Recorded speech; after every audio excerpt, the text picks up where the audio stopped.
Yeah. We got one more. You ready?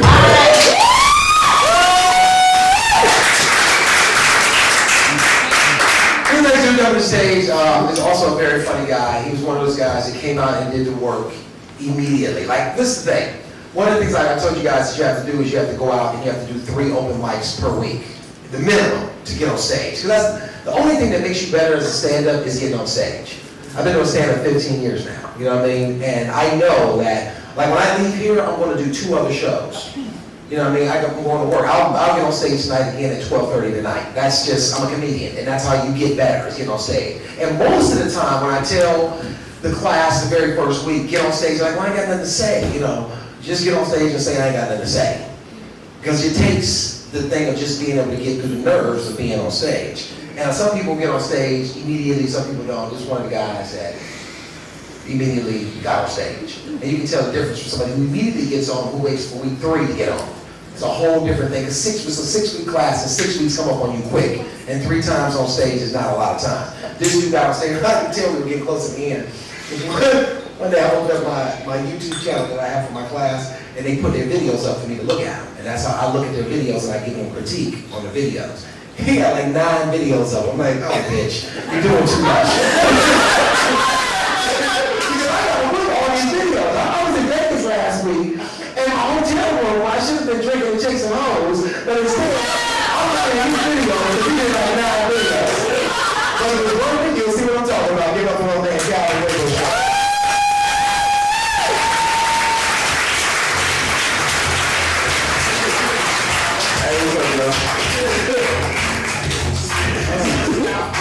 So, me and my friends practiced this thing we started calling reverse stereotyping.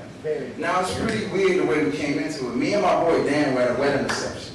It was going good and everything, but I had to go to the bathroom. Now, when I left, apparently they came over to give the food orders. There were 2 options, chicken and fish. I come back to my seat and there's a big bowl of fish there. My boy Dan is like, hey, Calvin, I didn't want you to think that I thought that you wanted the chicken. I ordered myself the chicken. I was like, oh, that was nice, even though I wanted the fucking chicken. So anyway, you know, I got where he was coming from, so I was in the right place. And he's Irish, so later we got drinks.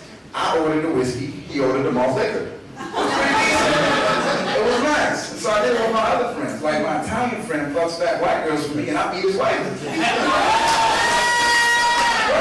My Korean friend is 30 minutes late to everything. I crashed his car.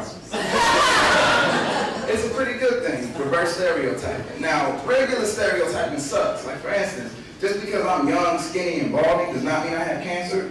I'm not on chemo, you can stop with the condolences, fucking skull cast and orange juice. I'm good. I will straight up drink your orange juice, though.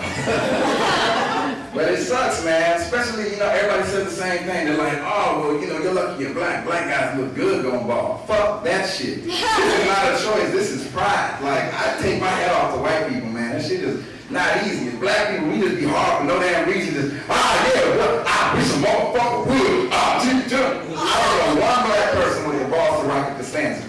Not one. And don't say shit about George Jefferson. He got paid for that shit. Ain't no horseshoe hairlines in the hood. There are 2 major stages to go in premature balding. Now, the first one is denial. I was on a date with my girlfriend a couple years ago when it started, and she was looking at me and said, damn, Calvin, your forehead just keep getting bigger and bigger. I was like, nah, baby, it ain't my hairline, it's my barber. Ricardo keep fucking up. I ain't gonna take that shit back. I gotta talk to his ass. I'm gonna get another barber. She looked closer and she was like, man, God took your hairline back. I was like, man, you better hope God took your ass back to your house after this damn year. Evil ass. So, second stage is acceptance. Now, this is the cool part. This is where at 2 o'clock in the morning, you really give a fuck about what Dr. Bosby has to say. It goes from an infomercial to the damn presidential State of the Union. You're like, hey, shut the fuck up, I'm talking.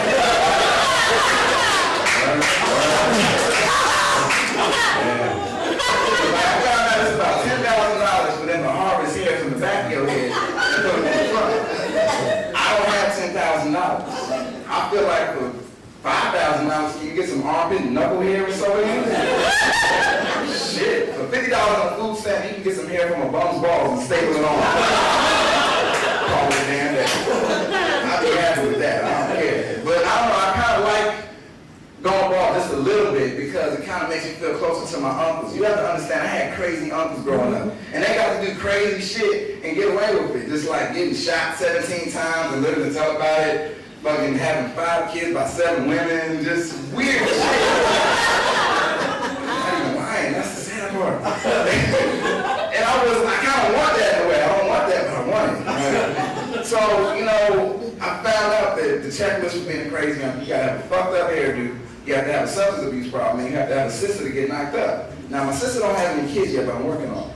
She also, I'm trying to wait for the right time and shit. I'm like, yeah, fuck that. Every time I go over her and her boyfriend's house, I just give them a little help. I start sprinkling up ecstasy in their food, poking holes in condoms, and I replace the birth control pills with sweethearts. So, just a little time. I mean, because as a black man, there's nothing more that I love than a beautiful child that I am not responsible for.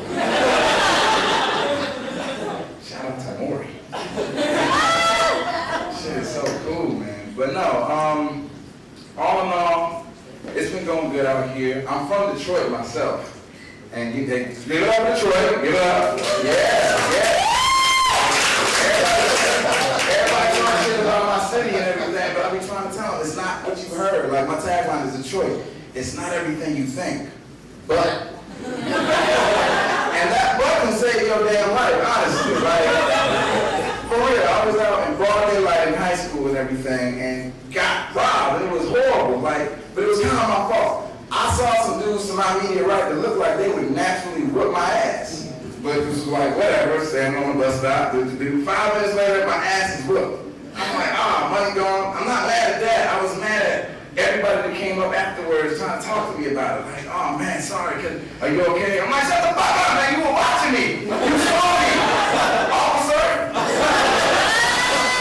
You behind the damn squad car. What the fuck is wrong with you? I can still feel that ass whooping to this day, man. That's why I'm scared of Asians. I'm surprised the hell out of you. I thought it was black, right?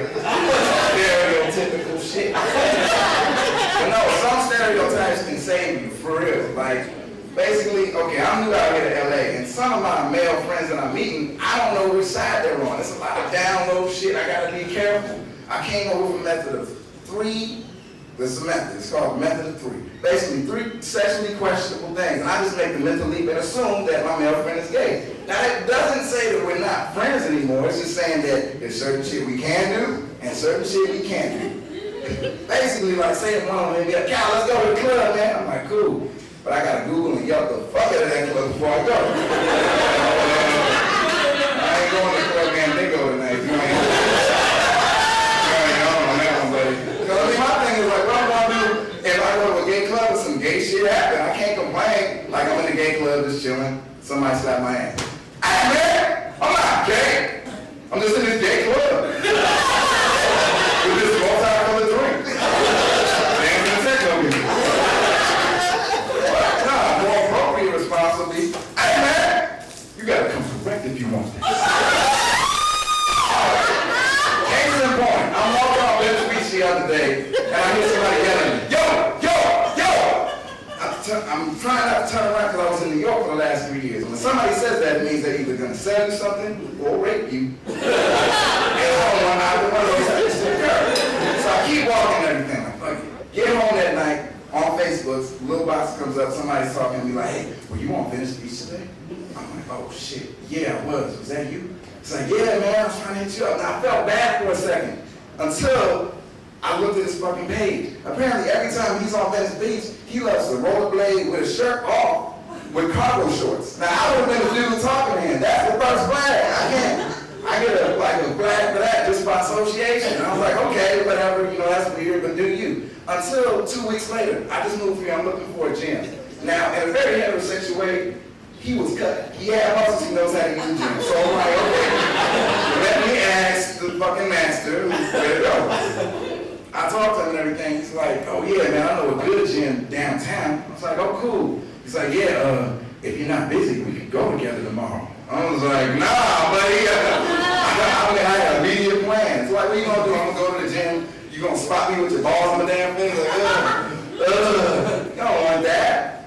And so I was like, I politely declined. And he was like, all right, man, well, what you got going on tonight? I was like, well, I'm not going to the gym, but I'm free. I mean, what's good? He's like, well, you know, there's this cool restaurant that just opened. I'd really love to take you out. I'm like, what? You taking me out to a restaurant? I'm ready. I say, this is the restaurant. You would both get in cars and go to a location and come back in separate vehicles and shit. But then he offered to pay.